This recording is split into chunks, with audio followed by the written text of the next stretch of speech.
The tension in the congressional hearing room was so thick you could cut it with a knife. Senator Marsha Blackburn, with her perfectly styled blonde hair and sharp navy suit, sat at the committee table with that familiar smirk that had intimidated dozens of politicians over the years. She had just delivered what she thought was the knockout punch of her political career. Maybe if the gentlewoman from Texas had actually read a book instead of just tweeting all day, she'd understand basic economics, Blackburn had said, her Tennessee drawl dripping with condescension as she gestured dismissively toward the younger congresswoman. The words hung in the air like poison. Every camera in the room zoomed in on the two women. The reporters held their breath. Even the stenographer stopped typing and looked up in shock. But what happened next left everyone in that room absolutely speechless. What Jasmine Crockett pulled out in response didn't just silence Blackburn. It completely destroyed her credibility and may have changed the entire direction of American politics forever. The cameras were rolling. The nation was watching, and neither woman knew that in the next 20 minutes, one career would be elevated to legendary status, while another would face the most embarrassing moment in recent congressional history. Before we dive into this incredible story that has the entire political world talking, drop a comment telling us where you're watching from, and hit that subscribe button so you never miss these explosive political moments that everyone's buzzing about. To understand just how shocking what happened next was, you need to know exactly who these two women are and why this confrontation mattered so much to the future of American politics. Senator Marsha Blackburn had built her entire political brand on being the smart, experienced conservative voice that could put anyone in their place.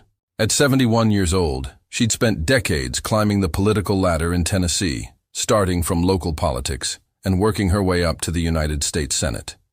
She loved reminding people about her business background, her years in the state legislature, and her reputation as someone who tells it like it is. Blackburn had a particular talent for making younger politicians, especially women of color, feel small and insignificant.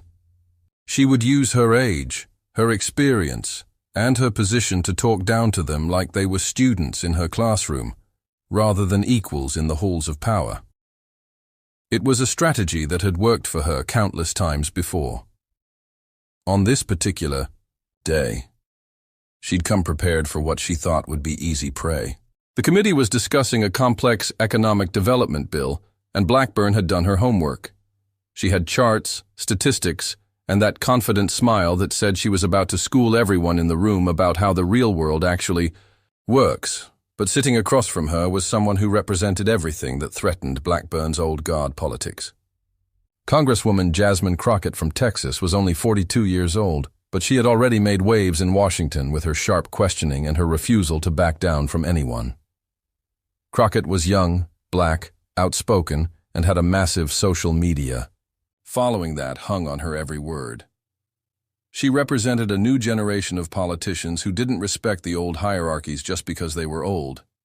But here's what Blackburn didn't know, and what would soon become painfully obvious to everyone watching. Crockett wasn't just another young politician riding on charisma and social media popularity. She had earned her law degree from the University of Houston Law Center, graduating with honors. She'd spent years as a civil rights attorney, fighting cases that required her to master complex legal arguments and face down opponents who underestimated her daily. She'd built her career on being underestimated and then systematically destroying that perception with cold, hard facts and laser-focused preparation. She had learned long ago that when people attack your intelligence, the best response isn't anger, it's proof. The stakes couldn't have been higher. This wasn't just about economic policy or committee business.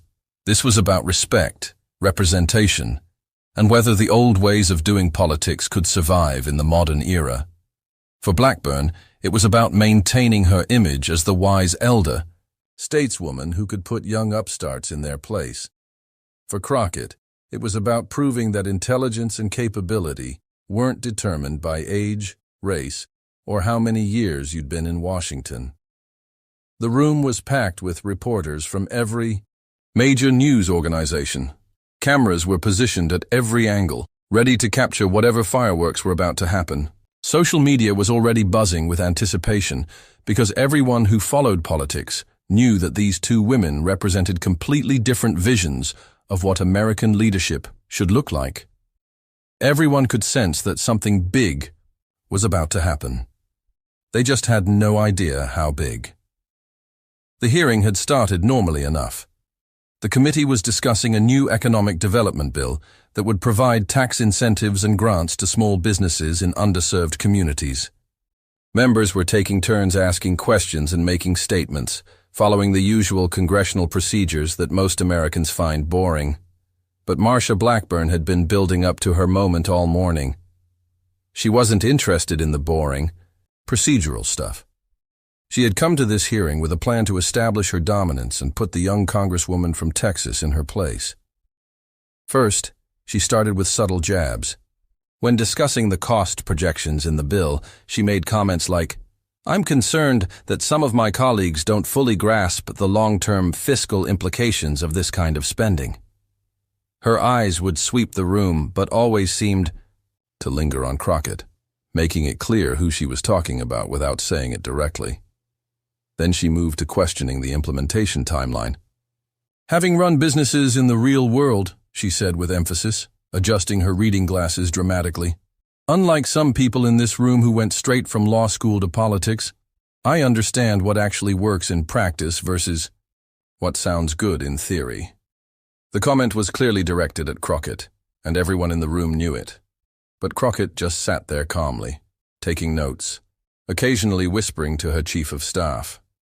She showed no reaction to Blackburn's increasingly pointed comments, which seemed to frustrate the Tennessee senator even more.